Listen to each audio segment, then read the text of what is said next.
क्या सच में पृथ्वी खत्म होने वाली है और 2060 में पृथ्वी का अंत पूरी तरीके से हो जाएगा? आखिर क्या वजह रहेगी पृथ्वी के विनाश की? क्या कहते हैं वैज्ञानिक के दावे पृथ्वी के अंत के बारे में?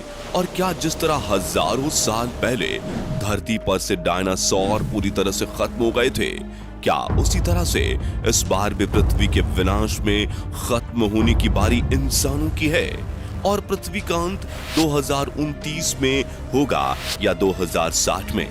दोस्तों, अगर आप भी जानना चाहते हैं कि पृथ्वी का अंत कब और कैसे होगा, तो आज का यह वीडियो आपको पूरा जरूर देखना चाहिए। बस वीडियो को स्टार्ट करने से पहले वीडियो को एक लाइक करके चैनल को सब्सक्राइब कर लीजिए, क्योंकि यह वीडियो हमने बड़ी मेहनत से बनाई है। चलिए शुरू करते हैं। दोस्तों, इस संसार का एक नियम है कि जिसका जन्म हुआ है उसका अंत भी एक ना एक दिन जरूर होता है, और यह नियम पृथ्वी पर भी लागू होता है, क्योंकि अगर पृथ्वी का जन्म हुआ है तो इसका अंत भी जरूर होगा। और ऐसा भी नहीं है कि पहले कभी पृथ्वी पर मौजूद जीवन का अंत ना हुआ हो।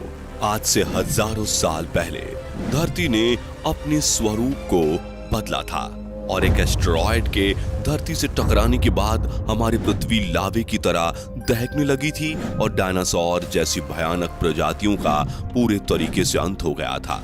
लेकिन अगर आपको यह खबर मिले कि ऐसी ही घटना दोबारा से होने वाली है, तो यह खबर वास्तव में रोंगटे खड़ी कर देने वाली है। तो चलिए आपको बताते हैं कि वैज्ञानिकों की हुई रिसर्च में कौन कौन से दावे सामने आए हैं, और आखिर कौन से वैज्ञानिकों की भविष्यवाणियों के आधार पर पृथ्वी के अंत का दावा किया जा रहा है। तो दोस्तों, हमारे ब्रह्मांड में कई ग्रह मौजूद हैं, जिनमें से एक पृथ्वी है, जिसका निर्माण लगभग 4.5 अरब साल पहले हुआ था। और पृथ्वी हमारे सौर मंडल का तीसरा और इकलौता ऐसा ग्रह है जिस पर जीवन संभव है। वैज्ञानिकों का दावा है कि पृथ्वी पर जीवन का अस्तित्व लगभग 3.5 अरब सालों पुराना हो चुका है, और इस लंबे समय के दौरान पृथ्वी ने कई नेचुरल और मैन मेड डिजास्टर फेस किया, जिन्हें देखते हुए पृथ्वी के अंत के दावे को नकारा नहीं जा सकता है। दोस्तों, हमारे वैज्ञानिकों का दावा है कि पृथ्वी पर ऐसा संकट मंडरा रहा है जिसकी आप कल्पना भी नहीं कर सकते। दरअसल हम बात कर रहे हैं अंतरिक्ष में मौजूद एक एपोफिस नाम के एस्टेरॉयड की, जो तेजी से धरती की ओर बढ़ रहा है।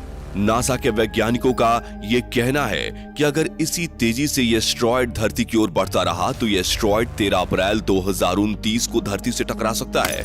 इस एस्टेरॉयड को साल 2004 में किड पीक नेशनल ऑब्जर्वेटरी के माध्यम से पहली बार देखा गया था। अब कोई भी एस्टेरॉयड जिसकी धरती से टकराने की संभावनाएं होती हैं, हम सबसे पहले उसके आकार को देखते हैं, तो यह एस्टेरॉयड 370 मीटर बड़ा है। अगर कंपैरिजन करें तो यह पेरिस के एफिल टावर से भी ज्यादा लंबा है, और जब साल 2004 में इसे डिस्कवर किया गया था, तब इसके डायरेक्शन को ट्रेस करने के बाद यह पता चला कि यह 2029 में हमारी धरती से टकरा सकता है। लेकिन वैज्ञानिकों का कहना है कि अगर यह धरती से टकराता नहीं भी है तो यह धरती के बहुत ही पास से गुजरेगा।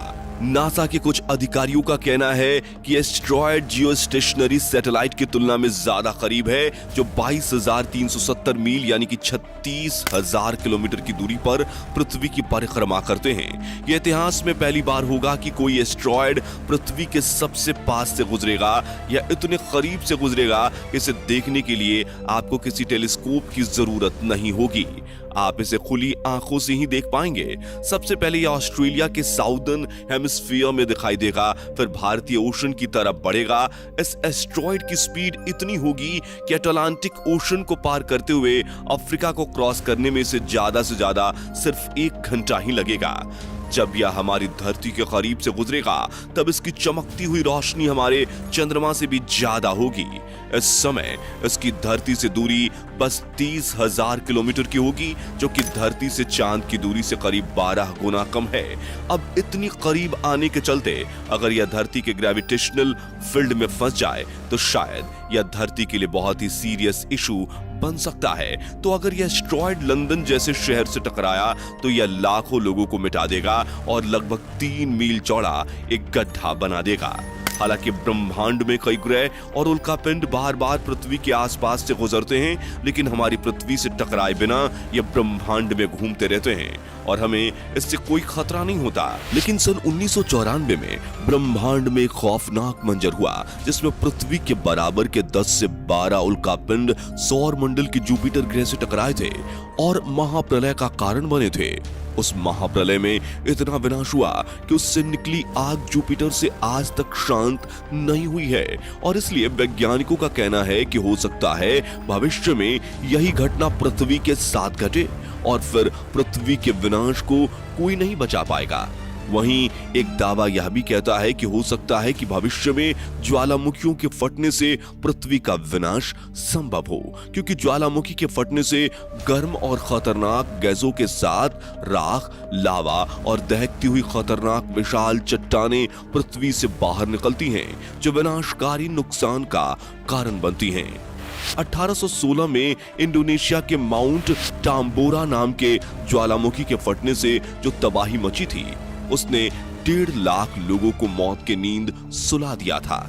और यह भीषण तबाही एक साधारण सी ज्वालामुखी से हुई थी, तो आप खुद सोचिए कि अगर पृथ्वी में मौजूद भयानक ज्वालामुखी फटने लगेंगे तो पृथ्वी का क्या हाल होगा, क्योंकि इन ज्वालामुखी के फटने से जो लावा निकलेगा वो ब्रिटेन देश से भी 8 से 10 गुना ज्यादा बड़ा हो सकता है और जिसकी वजह से आकाश में घने काले धुएं के बादल बनेंगे और कई हजारों सालों तक सूरज की रोशनी पृथ्वी पर नहीं आ पाएगी, जिसकी वजह से पूरी पृथ्वी एक बार फिर बर्फ की चादर के नीचे दब जाएगी। वहीं अगर आप वैज्ञानिकों के दावे नकारते हैं तो कई सभ्यताओं और धर्मों में भी पृथ्वी पर प्रलय, कयामत या विनाश की भविष्यवाणियां की गई हैं कि जब कलयुग का अंत होगा तो सूरज का तापमान अपने चरम पर हो जाएगा।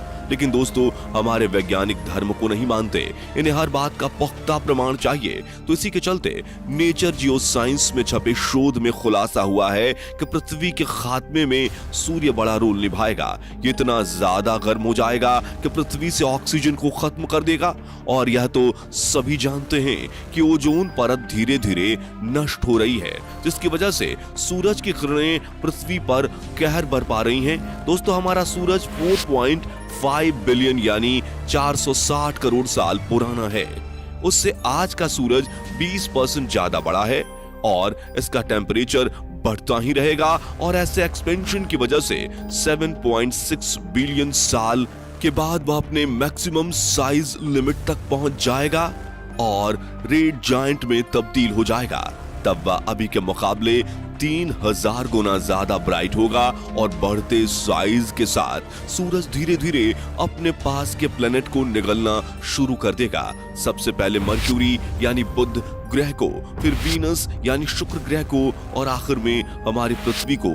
जब तक धरती की बारी आएगी तब तक तापमान इतना ज्यादा बढ़ जाएगा कि यह सूरज जो हमें अभी जिंदगी देता है, वही सूरज हमें अपनी तीव्रता से हमारी धरती के जीवन को खत्म कर देगा। समुद्र और नदियां सूख जाएंगे, धरती पर बारिश का नामो निशान नहीं होगा और सूरज भीषण आग उगलेगा जो धरती को पाताल लोक तक भस्म कर देगी और लगातार इस गर्मी के चलते सब कुछ चलकर राख हो जाएगा।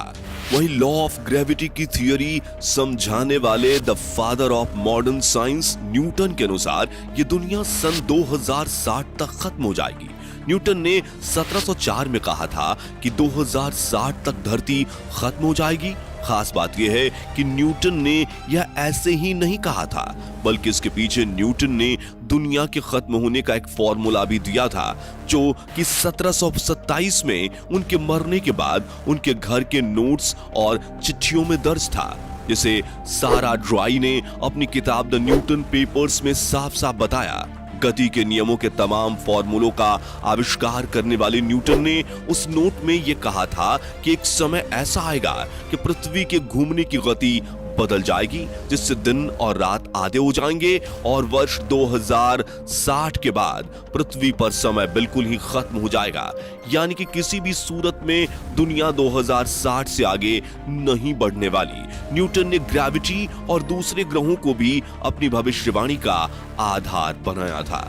तो दोस्तों, इस बात को नकारा नहीं जा सकता कि पृथ्वी के खत्म होने की भविष्यवाणी प्राचीन काल से ही की जा रही है और इन भविष्यवाणियों के सही साबित होने की आशंका तब बढ़ जाती है जब बार बार हमारे पृथ्वी को किसी न किसी खतरे का सामना करना पड़ता है।